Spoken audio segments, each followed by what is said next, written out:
तो यहां पर आप देख रहे हैं कि ए एक वृत्ताकार कुंडली है और इस वृत्ताकार कुंडली में आप देख सकते हैं कि इसके दो सिरे जो निकले हैं उस एक सिरे से हम धारा को प्रवेश करवा रहे हैं, धारा आई इसमें बह रही है और दूसरे सिरे से धारा आई निर्गमित हो रही है।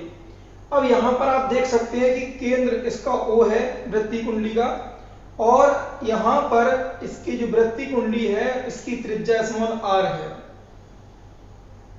अगला यह है कि यहां पर जो हमने अल्पांश लिया है आप देख सकते हैं अल्पांश A और B है और इस अल्पांश AB की जो दूरी है वो हमने dl ली है, उसे dl माना है यानी कि। और यहां आप देख सकते हैं कि जो अल्पांश AB है इस अल्पांश AB को जो मिलाने वाली रेखा है केंद्र से, उस अल्पांश और केंद्र के बीच में कोण बनना है 90 डिग्री का। तो इस तरह से ये हमारी कुंडली हुई। अब इस कुंडली पर मैं बता चुका हूं कि हमको इस कुंडली के जो केंद्र O पर हमको चुंबकीय क्षेत्र की तीव्रता ज्ञात करना है।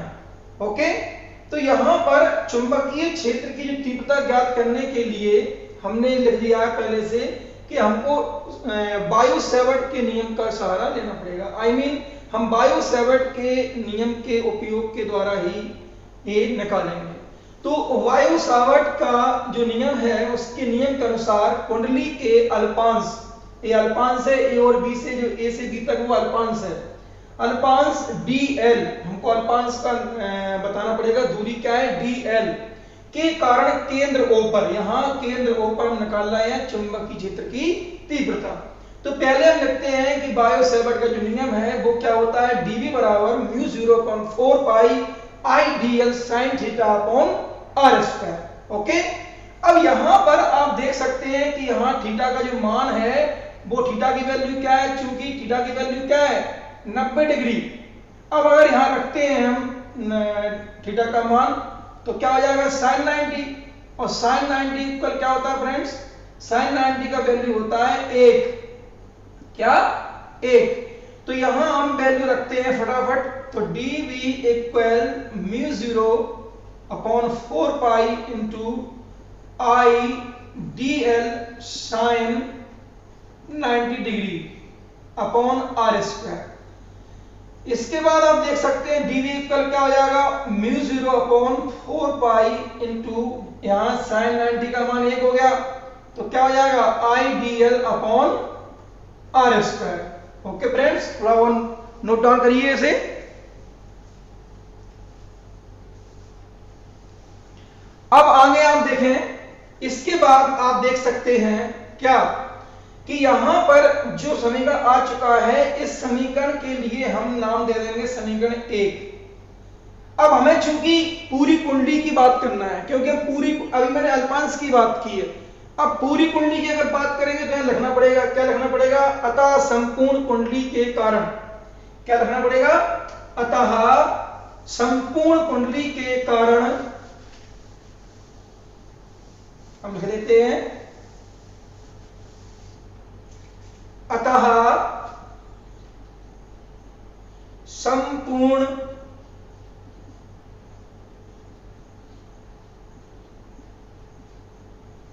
कुंडली के कारण केंद्र O पर चुंबकीय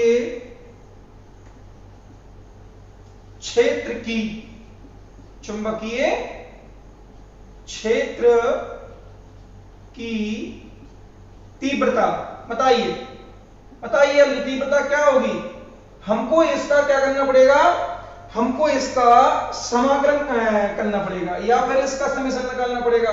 ओके, तो हम क्या करेंगे, जो समीकरण 1 है इसके लिए हम समीकरण निकाल देंगे, यानी कि v इक्वल, संपूर्ण तो b आएगी, v इक्वल क्या हो जाएगा सिग्मा d v। ओके, अब यहां हम समीकरण 1 से यहां dv की वैल्यू पुट अप कर देंगे।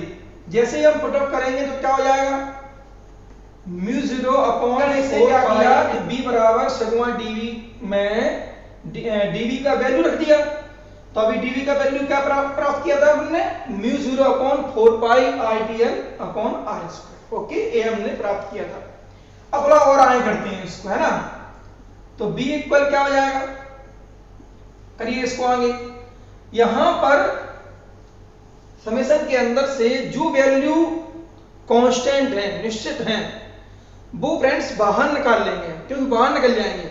ओके, तो यहां पर म्यू 0 यानी कि म्यू नॉट का वैल्यू कांस्टेंट होता है, 4 पाई का कांस्टेंट होता है, या आप ऐसे कह सकते हैं कि म्यू नॉट अपॉन 4 पाई का वैल्यू कांस्टेंट होता है, इसको बाहर निकाल देंगे। और इसके अलावा धारा बह रही है, वो धारा भी कांस्टेंट है, ठीक है।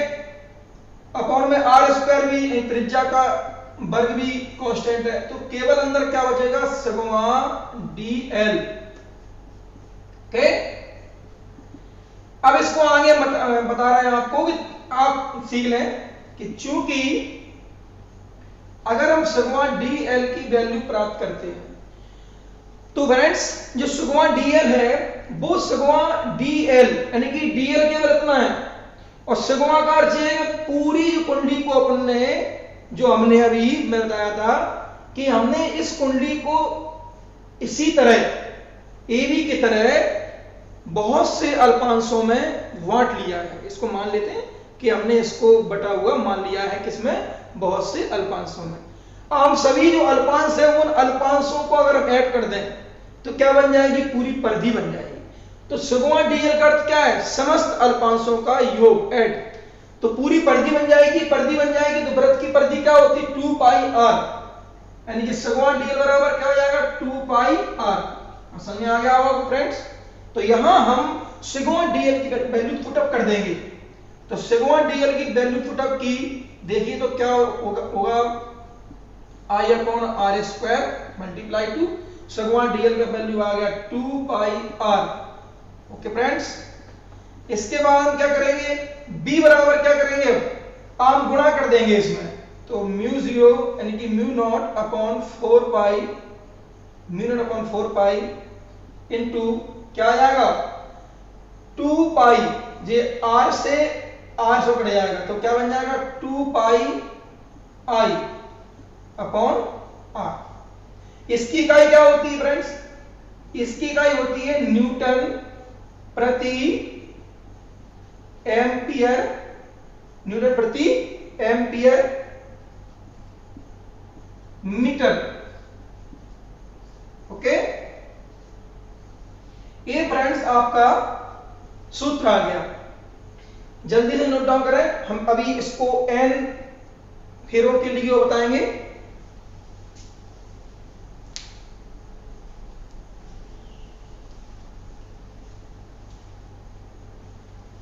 चलिए,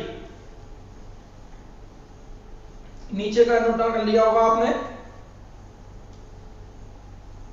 अब इस समीकरण को हम छोड़ दे रहे हैं अभी। तो हम बात कर रहे हैं कि यदि कुंडली में तार के फेरों की संख्या यदि n है, यदि कुंडली में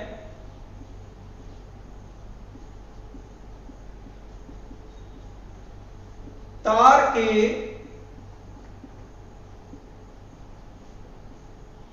फेरों की संख्या स्मॉल n है, तब क्या करेंगे, संपूर्ण कुंडली के केंद्र पर चुंबकीय क्षेत्र की तीव्रता। देखिए फ्रेंड्स, फटाफट देखिए, बस हो गया। यहां पर क्या होगा, हम n का मल्टीप्लाई कर देंगे तो जो जाएगी n फेरों के लिए, तो mu naught upon 4 pi multiply two 2 pi n i। Friends, यहां पर आपने देखा कि यदि कुंडली में तार के फेरों की संख्या n है, तब संपूर्ण कुंडली के केंद्र पर चुंबकीय क्षेत्र की तीव्रता के लिए क्या करेंगे हम, जो सूत्र निकाला था हमने B बराबर mu naught upon 4 pi 2 pi I upon R, उसमें हम n का मल्टीप्लाई कर देंगे तो यह n फेरों के लिए किसी कुंडली के केंद्र O पर चुंबकीय क्षेत्र की तीव्रता के लिए व्यंजक प्राप्त हो जाएगा। और इसकी इकाई होती है, बता चुका हूं पहले, न्यूटन एम्पियर गुणा मीटर। ओके फ्रेंड्स, तो ये बहुत मोस्ट है, इसको तैयार करिए, यही हमारा अभिष्ट व्यंजक है। अगला वीडियो जो आएगा वो एम्पियर के पर्वतीय नियम के लिए आएगा। Thank you.